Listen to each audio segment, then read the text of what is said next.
And joining me now with more is the representative for Georgia's 1st Congressional District, Congressman Buddy Carter. Thank you so much for being with us today. It's a pleasure to have you. Thank you for having me. Of course. So, Mr. Congressman, what are your thoughts on this? Can you break this down for us? Well, certainly what we've learned during this pandemic especially is that it's something I think we knew all along, but we realized during the pandemic, and that is that we cannot be dependent on other countries for our pharmaceutical needs, for our PPE needs. You know, the Assistant Secretary of Emergency and Preparedness and Emergency Response, the ASPR, told us that even though we didn't know about the virus until February of 2020, they saw a downtick in the amount of PPE and pharmaceuticals that were coming from China as early as the fall of 2019, which tells us that China was hoarding those medications and hoarding that PPE.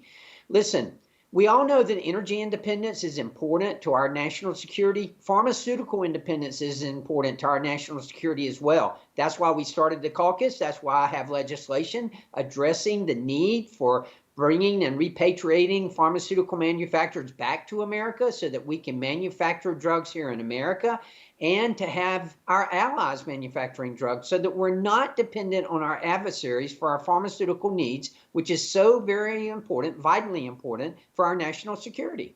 Yeah, absolutely. I'm so grateful that you are leading this charge and spreading awareness on this matter, because I think it's so important and not many people think about this aspect of the situation here. I think it's so important to be putting America first in every way possible, and bringing pharmaceutical independence is definitely a part of that. Congressman, why do you think it is that we've been allowing potential adversaries to manufacture so much for us? Well, you know, it really is about competitiveness. And we've seen a number of pharmaceutical manufacturers who have left this country primarily because of labor costs. And now legislation that I've got, the Made in America Act, the manufacturing active pharmaceutical ingredients, drugs, and excipients here in America. We're trying to offer the opportunity, the tax opportunity zones that were created during the Tax Cuts and Jobs Act to entice companies to come back to America and to be competitive here in America and make those drugs in America. But it's very important for us to realize that even though some of those drugs may be made here in America, the active pharmaceutical ingredients, the API, that's the key. That's what we're still having to get from China. That's what we need to be manufacturing and producing here in America. Yeah, absolutely. Well, we are very excited to hear that you're taking charge here and leading us in the correct path as far as that's concerned.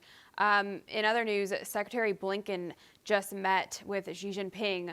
What are your thoughts on how the U.S.-China meeting went, and what do you make about his comments on Taiwan? Well, it certainly was an inauspicious start. It wasn't the kind of welcome that you would expect for an American diplomat who is a high-ranking official in the American government.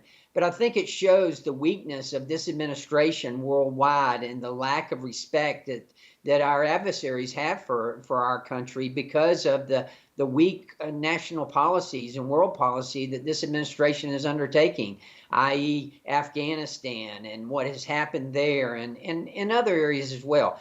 But listen, Taiwan is essential. We are the leaders of democracy here in America, and we've got to back Taiwan. That's why I sent Secretary Blinken a letter before he went over to China, encouraging him to go to Taiwan. That's why I applaud Kevin McCarthy and Nancy Pelosi for both going to Taiwan and showing our encouragement of them and our support of Taiwan. For all our viewers asking where One America News is heading in the future, we would like to introduce you to OAN Live. OAN Live is the best way to stay up to date on all of the hard-hitting, straight-shooting, national and international headlines. And the best part is, OAN Live is only $4.99 per month. All the credible, honest, unbiased reporting One America News offers at a fraction of the cost of cable. Just go to OANN.com to easily sign up for OAN Live and stay informed.